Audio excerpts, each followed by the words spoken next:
It's really important there's a strategy. It's really important that you don't have to use your beautiful brain power constantly to reinvent the wheel, that you just follow a process and you just show up and shine. Again, everything's linked. Welcome back to the Coach Business School podcast. As always, this episode is brought to you by the Coach Business School. My name's Andy Ramage. I'll be your coach and your guide on this podcast adventure.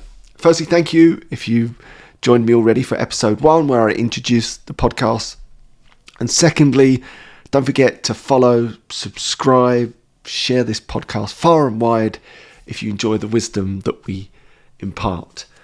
And in this episode, we're going to cover off the 7 deadly sins that a coach can make. It's a bit over dramatic, I know, but still, the points remain the same. There are those topics or those approaches or those tools or those techniques or those mindsets that trip up so many coaches, and I see this time and time again through the hundreds and hundreds of coaches that we've trained and the decades that I've been involved in coaching myself. So what I want to do is, through this episode, is highlight 7 deadly sins to avoid when you're a coach. Whether you're new to coaching or you're an experienced coach, I think there'll be tons of insight in here for you to take away.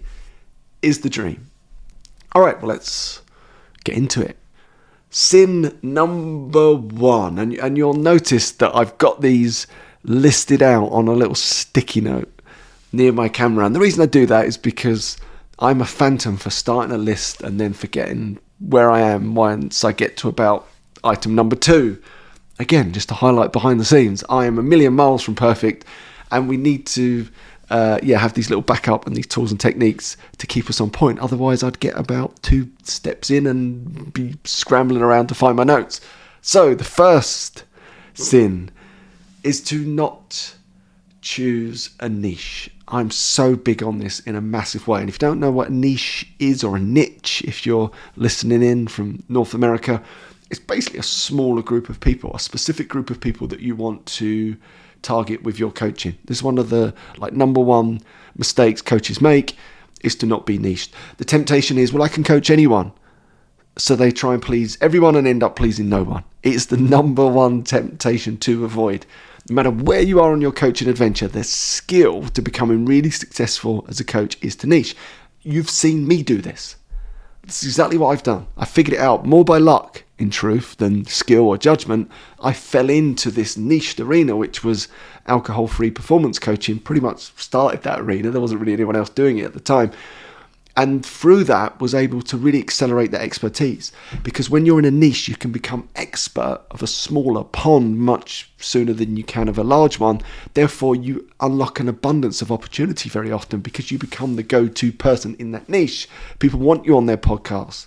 People will reach out to you. Clients will seek you out. We prefer a specialist over a generalist, don't we, in our lives? So the number 1 mistake to make is trying to please everyone, and you end up pleasing no one. Number 2, undercharging or coaching for free forever. And I've done a bit of this, right? So I totally feel it. And I know where you're coming from. You know, we come to coaching because we want to serve, we want to contribute, we want to give back.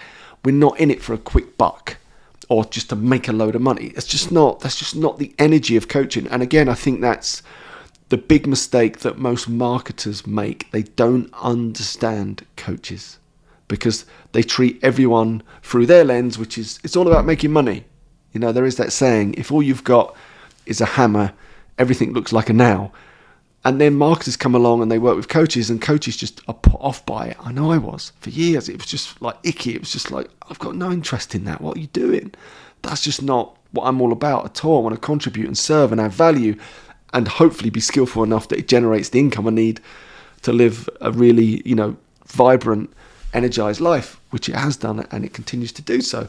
So for me, the mindset that many coaches come with is that they just want to give this skill away very often, and they're often working with groups where they don't feel comfortable charging for those groups for this incredible, powerful skill that is coaching, which is really honorable and it's really wonderful. And I did that for the best part of 2 or 3 years at one point in one of the initiatives that we started, and then realised I'd spent over £100,000 on that contribution, which was wonderful. And I felt very privileged that I was in a position to do that, but realized that was not sustainable. And I hid behind that for far too long and almost blew up that coaching business and my coaching career in many ways, because I was fortunate enough to be generating enough income to supplement my coaching, so I didn't have to do the hard yards of generating income from that coaching. So I just wanted to give back to the people in the alcohol-free space. And it wasn't until I actually woke up and realized this thing is unsustainable that I have to learn the skills of marketing, of sales to make it sustainable, because I want to reach a lot of people and help a lot of people. And I can't do that if I'm not doing the thing that I love. So undercharging and coaching for free is a big no-no for me. I believe the second you graduate as a coach, you should be charging for your coaching. And people say, yeah, but I'm only new to coaching. But you're not new to life or your career. And again, if you're aimed in a niche or an expert arena, as I call it, you carry the gravitas of someone that's walked that walk and talked that talk, whether it be in a life arena, such as, transitioning the menopause, or such as a career arena. If you've worked in the NHS or as a manager, you carry all that gravitas and you've got the skill of coaching, rather than like, I'm just a beginner at coaching in everything that I ever do. It's just not true. So from the second you graduate, and before, lots of our students are charging well in advance of their graduation. But I believe then it's time to step up and make a contribution. Even if it's a nominal amount, even if it's going to a charity, but learning the skills of promoting and offering what you do as a coach in return for income is really incredibly important, because if you don't, you won't be coaching for very long, is the truth of it. You just won't, right? And that's the story for so many coaches that give it away. It's a free thing and don't really do the great learning, the exciting learning to turn that into income, and then stop because at some point they can't fund it themselves, or they run out of time, or there just isn't the energy for it, because net, as much as they love to contribute and give back, there's no income, or there's not enough income for them to support themselves to do it. So they've got to go back and get a normal job or stay stuck in a meaningless job. So for me, it's really important that one, free has a time limit to it in terms of how long you offer free coaching. Fine, whilst you're training. After that, I think it's a no-no, personally.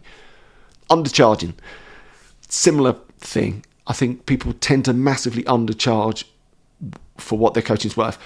I'm not going to get into the weeds of this now. I'll do it specifically on a different podcast episode. But to say that you never sell an hour of your time, that's not what you're doing in coaching. And that's, again, another massive mistake. Coaches think, well, like, what is my hour worth? I'm a new coach. It's worth, I don't know, £25 an hour. No one is buying an hour of your time. They're just not. What they are buying, and they will pay very well for, is an outcome. What is the outcome that you sell? And again, if you're not niched, so you don't know who you're serving, this is so difficult to provide. But if you are niched and you know who you're serving, then it's much easier to provide a specific outcome that they desire. And it's much easier to put an amount on that outcome. What would someone pay to or invest in to completely transform their relationship with alcohol? What would someone invest in to take their company and launch their big company and IPO their company? Like, again, and you can put some big dollar signs on certain types of transformation. So no one's buying your time, they're buying the outcome. And it just depends on the type of outcomes that you provide that will dictate the type of income that you can potentially generate from your coaching. My advice around that is follow the meaning, follow the purpose. Don't try and be too clever with that and think, oh, if I go over here, I can charge lots more for it. Follow the meaning, follow the purpose. And in that space, if you're offering something of value, and you will be, you'll get abundantly well rewarded for it. Really, really important. Next sin. Thinking that certification is all you need. And if you've got the right certificate, and if you keep training forever and you go up those, level 1s to level 2s to levels 3s and however many levels you can get, that's going to solve all of your coaching business dilemmas. It's not. Sorry, but it's not. As someone that's unbelievably well educated, and in terms of coaching, I have every certificate and award you can possibly muster up at this stage. In terms of generating clients and income, I would say they've had very little, if no input in that process at all. And it certainly won't help you if you're finding the business side of coaching difficult at the moment, it won't get any easier because there's a slightly higher grade in terms of your certificate. If you love learning, genuinely love learning, and you love moving through the learning ranks, wonderful. But the mistake is to assume that if you then go and invest a ton more money in this new level or whatever it is, that suddenly you're going to recoup that, because then people are going to go, oh, that coach is a so-and-so level 2 or 3.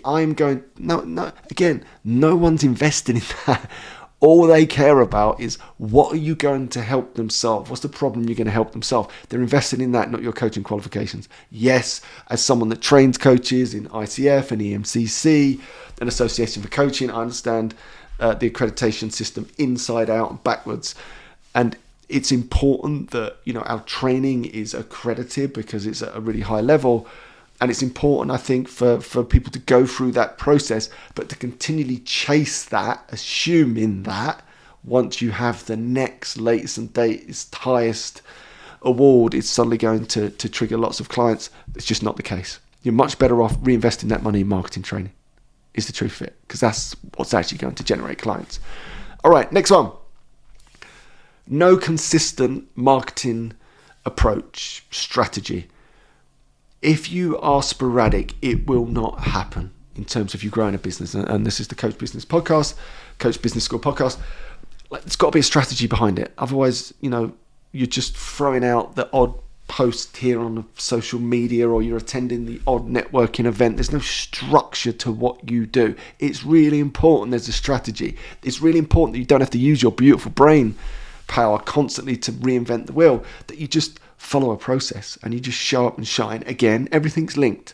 When you know your niche or your expert arena, you know your ideal client, you know what it is that you offer them, what the problem is you're trying to solve, you can price that correctly, you can create the products around that, the training around that, the coaching around it.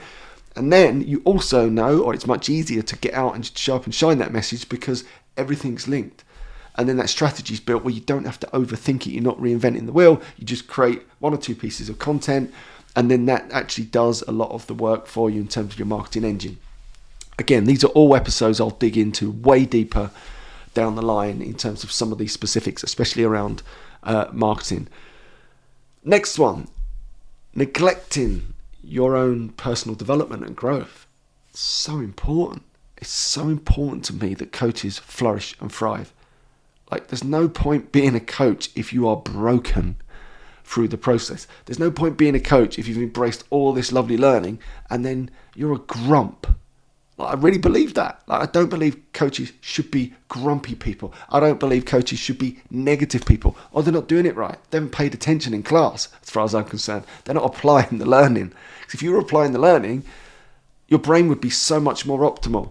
And it will put you in a friendly universe rather than a hostile one, because all the tools and techniques you're helping other people with, clearly you've embraced yourself. If you're finding yourself constantly frustrated, if you're finding yourself snapping, if you're finding yourself overwhelmed and underperforming and fed up and lacking direction and lacking meaning and purpose and all of those things, then I think some of the coaching learning's been missed somewhere along the lines. Go back into the books and live the learning again and smile while you do it, because we're at the forefront of all of this insight, right? The stuff that we know most people have got no idea about. And when we apply that to thyself, very often we can optimize and thrive. Of course, there's caveats all over the place, right? There could be a million things going on in your life that actually cause you to stray from that path. But you get the point that I'm making. The point that I'm making is, I think coaches should be generally positive people, upbeat people, excited people, looking forward to the future people, people that want to contribute, they're excited to add value and create things in the world because they're living the learning. Really important to me. And they're constantly developing themselves, growing through that process, stretching themselves, getting out their comfort zone, trying new things. You can see me doing this all the time. I've got a retreat coming up very, very soon. Never run a retreat before. We'll see what that's like, right? It's going to be a ton of learning, ton of growth in that opportunity right there. And I think that's really important, that I'm at the vanguard of all of these things, but so are you in terms of learning. Really important. 6, deadly sin, lack of patience and resilience. Again, think about this in terms of a coaching perspective, especially one we're coming to the marketing and business side of things. People give up so quickly, so quick to give up in most things in life. If you were coaching someone that was really quick to give up, think about that. What would you ask them? How would you coach them through that process? If they were like, no, tried a couple of things, I'm giving up. What would you say to them? Really reflect on that. It's an interesting reflection, because whatever it is that you would say, apply that to thyself. If you start to lose patience, if you fancy just giving up because you threw a post out on social media and no one seemed to care, like, that's social media for you. And by the way, I'm a massive believer in this. You don't have to use social media anyway. All of my best coaching opportunities have nothing to do with social media. That, again, that's definitely an episode for another time, so stay tuned for that one. But it is that resilience, that bounce back ability. That is why all of this is linked. You know, we do so much of this within the Coach Business School, but if you are linked to an arena that you're passionate about, be it in your life or be it in your career, and that ideal client very often is you from a year ago, 2 years ago, 10 years ago, there's a passion, there's a purpose that sits behind that. And if you're showing up in an arena, I mentioned this earlier, that has that meaning attached to it, you're much more likely to be resilient and more patient and keep showing up for long enough to get the results, as opposed to, as I mentioned earlier, you just try and pick an arena that you think is going to be most economical without the meaning, without the purpose. Then it's much harder to be resilient long enough to get the results. So for me, lack of patience and resilience is one of the deadly sins. I see it too often. Anthony Robbins mentioned this once, and it always lived with me. So many people give up right on the verge of their greatness. Reflect on that. Like, how many times have you teetered all the way to the edge? Maybe your toes have just tipped over this invisible line, right? Because we can't see where the line is. This line of greatness. And just at the moment your toes have touched the line, you give up. You turn around and you walk home. How many people are doing that all the time? They just don't realise. All it needed was that one more step, one more day, one more push to step into their greatness. Always remember that. All right, so the seventh deadly sin for a coach to make, trying to do it alone. This has been the game changer for me. When I started out as a coach, it was completely on my own. I trained, that was it. Never saw anyone. Actually, one of my great friends was on that original course, which is pretty cool. A guy called Mark Reeve, who I met on the NLP training with John Grinder. Still a great mate. Outside of Mark, didn't see anyone else ever again. No ongoing support, no ongoing training, no marketing, no nothing, right? Just got your award and off you went out into the world trying to figure it out. And as I looked around the room on that graduation day, I thought, there's not many in this room I'd like to be coached by, myself included at that point. So I had to go and live it and breathe it for long enough to figure it all out. So one of the big things that I really wanted to do when I created the Coach Business School was to create a community. I'm a big believer in abundance mindset. Really important to me in business, that abundance mindset. The worst mindset I see in business is that competition mindset. Everyone's out to get me. I can't share. I can't collaborate. There's only a certain amount of resource to go around, and I have to try and hog that and be mean and never share and never collaborate. And I've worked with loads of people like that over the years in some of my coaching businesses, funny enough, and that's why I'm no longer in those businesses anymore. My mindset was totally different from the outset. It was like open book, open arms. Let's go, let's collaborate. There are billions of people in this world, all of which would benefit from coaching. And there's only ever one of you. There's only ever one of me. Like, what we offer is completely and beautifully unique in our niche. There'll be certain of people that are attracted to what I do that cannot bear what someone else does. But equally, there'll be people that cannot bear what I do, but they would love to work with someone else. Right? We've got to show up and shine our own messages and trust that there is an abundance of opportunity, which there is. Collaborate, connect, share everything. Open book, your best questions, your processes, learn from everyone else. There is so much opportunity when you come together as a community. And I'm so excited about this part of what we're doing at the Coach Business School. And it's something I really want to develop, nurture and grow. Because I love being in space. I love the learning. Take away all the coaching bit, I just love the learning. I love getting in a room with like-minded people that have all come together to try and contribute, to try and add a bit of value to the world. I think that's something really special. So that's what I've noticed about the coach community. It is really special. It's rare that you find a community like that on the outside world.